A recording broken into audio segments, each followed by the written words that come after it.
Well, we're staying with football on the SportsMax zone. Round 1 of the English Premier League ended early on Monday with Manchester United hosting Wolves at Old Trafford. Let's have a look now at the full results. So over the weekend, Manchester City starting the EPL season with a 3-0 win over Burnley. Arsenal a 2-1 win over Nottingham Forest. Crystal Palace managed 1 goal over Sheffield United to take that win. A 1-1 draw between Bournemouth and West Ham. 4 goals in that match to secure Brighton a 4-1 win over Luton. Fulham a 1-0 win versus Everton. Newcastle had 5 goals to secure the win against Aston Villa. A 2-2 draw between Brentford and Tottenham. 1-1 draw between Chelsea and Liverpool, what they described as the fixture of the weekend. And Manchester United earlier today, Rafael Varane header getting that 1-0 win over Wolves. Well, the blockbuster game of the weekend saw Chelsea welcoming Liverpool to Stamford Bridge, a match which ended in a 1-1 draw. This game was fueled by the underlying story of the transfers of Moises Caicedo and Romeo Lavia, with both midfielders being courted by both the Blues and the Reds.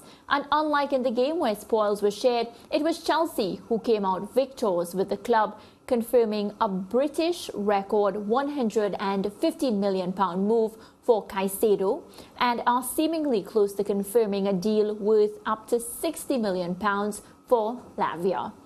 All right, team. So a lot of excitement on the weekend. We're supposed to have an analyst joining us, but in the meantime, we will give our perspectives because I think we're fit enough to do that. So talk to me first about the Moises Caicedo move. Ricardo, happy, not happy, expected? Well, I'm not sure if I'll make this specific to Caicedo, but I think Liverpool might be a little bit concerned that they were not able to get this deal through. And Caicedo, in no uncertain terms, saying, I want to go to Chelsea. And it's definitely a good get for Chelsea. He was always going to move because, as the Brighton coach pointed out, he had gone beyond him even before the move had been finalised. And so from that standpoint, it was clear that he would be leaving Brighton, and Chelsea are the ones who are successful. The thing about it, we've seen Chelsea with a number of signings that have not worked out in recent seasons, and hopefully Pochettino will be able to put the pieces of the puzzle together and get them some positive results. I think that 1-0 draw against Liverpool to start the season is a very good result for Chelsea, especially the fact that they came from behind in that game. And so with this signing now, a lot for them to build on at the start of this campaign. Yeah, it was an entertaining game. I watched most of it, and I thought Chelsea in many instances matched Liverpool stride for stride during the fixture. The Liverpool goal was a lot better, you know, visually than the Chelsea goal, but Chelsea showed a lot of quality in their game. And we were talking Friday when we were previewing the likelihood of Chelsea having a good season because they were 12th last year. And I just think that Chelsea are going to up their game this season and be a lot better than they were last year. And I think that based on what we saw in Sunday's 1-1 draw, I think Chelsea fans can be encouraged that they will have a decent season. I'm not sure if they'll have a brilliant season, but the performance that we saw from them on Sunday suggests that they can have a decent season. Yeah, and it could have been so different, Lance and Mariah, because Mo Salah had scored to put Liverpool up by 2-0 before it was ruled out for Chelsea offside. had 1-2 and it was ruled out. After that as well. Brilliant pass. I remember when Leger previewed the English Premier League season, and we had a conversation about what would happen with Trent Alexander-Arnold. And what we saw in that game was Trent not playing in a midfield position, but from time to time he would drop into that space. And we saw from that pass that he was able to effect a brilliant through ball, and I think that's what we'll see a lot more of from Trent Alexander-Arnold this season, and he will continue to be dangerous. Chelsea was able to nullify it after that, didn't give him many opportunities to reproduce a pass of that caliber, but I think he'll be dangerous for the remainder of the campaign when he drops into those little pockets in midfield and can make real telling passes. What's for sure is Chelsea was so bad last last season, despite the amount of money that was spent, the amount of investments, and the amount of players that were brought into the team. I think they have the right man at the helm, Mauricio Pochettino, and I think he, based on what we already saw in game one, I'm expecting to see him, get this team up to some sort of competitive standard, because last season it's as if Chelsea had all the pieces but it couldn't fit properly. There was no chemistry among the team. I want to move quickly though to that game earlier today, team Manchester United. Both of you are Manchester United supporters. Well, Lance, are you today? I am always a Man United supporter. Sorry. Yeah. So Manchester United getting that 1-0 win over Wolves. Of course, a beautiful header for Rafael Varane. How do we see this season shaping up for Manchester United based on what we saw today? Ricardo. Well, the Wolves game was always going to be difficult. If you look at the recent history between Manchester United and Wolverhampton Wanderers, the games have been tough. There are a lot of 0-0 draws, 1-0 results. And today, Manchester United was able to get 3 points. And for me, that was the most important thing coming into this game. In fact, I think usually when Manchester United and Wolves go head-to-head, the game is usually boring. I heard Dimitar Berbatov, the former Manchester United striker, at halftime saying that the game was boring. Strangely enough, I didn't feel that the game was as flat as previous matches that I've seen against these two teams. And for Manchester United, the most important thing is that they came away with the win. They're going to have to improve, though. I'm not sure, but looking at Manchester United today, it just seemed to me like something was lacking, especially as far as their attacking thrust is concerned.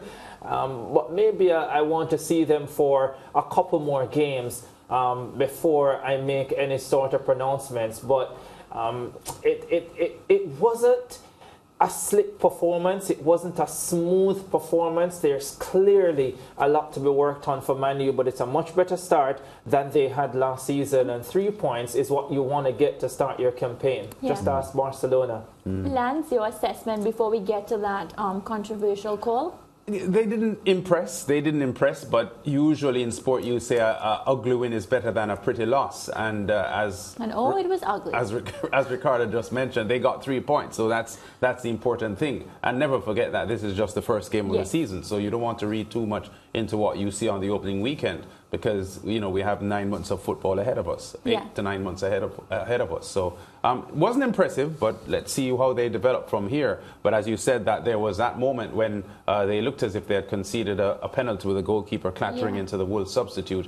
And even after the VAR intervention, no penalty given there. And I think that was questionable for sure. Yeah, and what shocks me is the fact that VAR intervened and still nothing happened. You saw it on video, Ricardo. Your assessment of what you saw?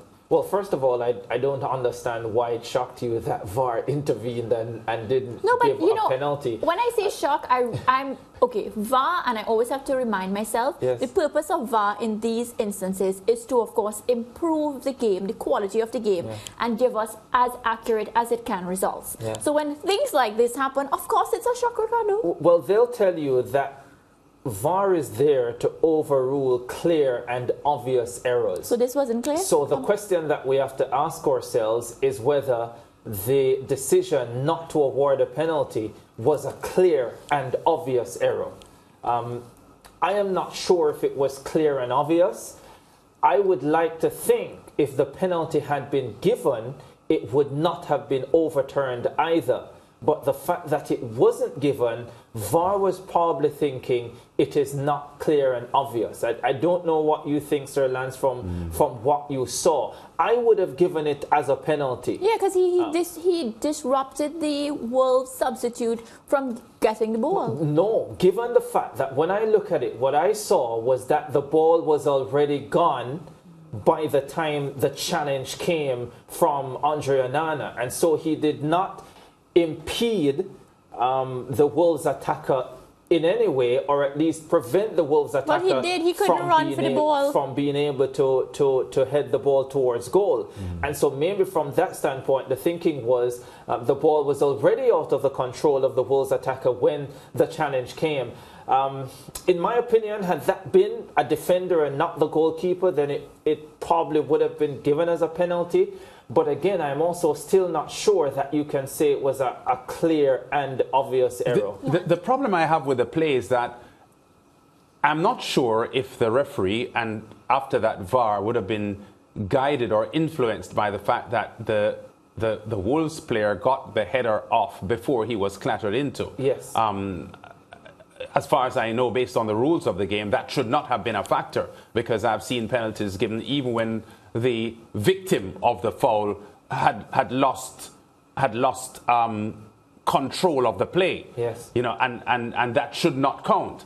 So looking at the play are you sure though, Sir Lance, when you say that it should not count? Because I think so often we see where it counts in a lot of these penalty decisions, that part of what the referee, well, at least in my estimation, seems to be thinking is that if the attacker has lost control of the ball, depending on the nature of the challenge, that may weigh somewhat into the final decision. Well, I can only think that VAR was influenced by that.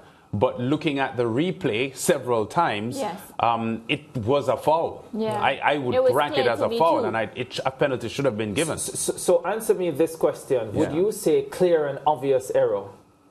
I think it was a clear and obvious error. Because it well, in that him. Case... Yeah, but that was just my opinion. And I'm not a referee. We're not VAR, clear and obvious error, Mariah? It looked that way to me, yeah. It looked that way to me, yeah. Yeah.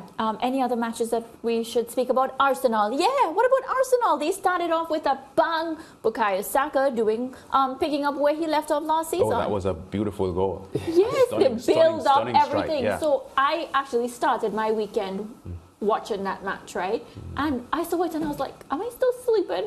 I had to watch it back again. It was so good. To me, that should be an all-class moment this week. Yeah, concern though for Arsenal, because they ended last season where they had a number of games where they led early and surrendered the advantage either to lose or draw matches. And here again, at the start of this new campaign, they are comfortable up to about 75, 80 minutes, and then they concede a goal late, and then it almost seems like a scramble for them to hold on to the 3 points. But again, it's the opening game and they got the 3 points. But I think they will want to be more convincing in closing out games, especially games that they have dominated. Yeah. And that was a game that they dominated. But in the last 10 minutes or so, you would not have known if you started watching at the back end of the encounter.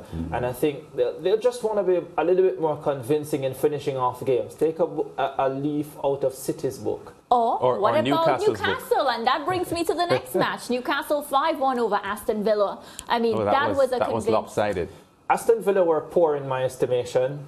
So I would like to see Newcastle play against more quality. I know Ligier told us last week, Thursday, that we should not sleep on Newcastle. I think you could sleep on... Sorry, that we should not sleep on Aston Villa. My apologies. Yes. I think we could sleep on the Aston Villa that we saw on Saturday and still win. I was actually also surprised that Leon Bailey was taken off at the point that he was, because I actually thought he had a good first half. Created at least one good opportunity that was not taken. And I thought he was having a good game, lots of speed, creating width for the Aston Villa team. And once he left the park, all of that was gone. So a little bit disappointed that he didn't get more playing time on Saturday. But for me, Villa, woeful. And Newcastle took advantage. Well, I did say I had Newcastle in my top 4, so I'm looking forward and I hope they can keep up the performances so they can prove me right. My team wants for sure is match week 1 in La Liga, match week 1 in the EPL, served up so many exciting stories, and I can't wait for match week number 2. Let's take a break. We'll be back.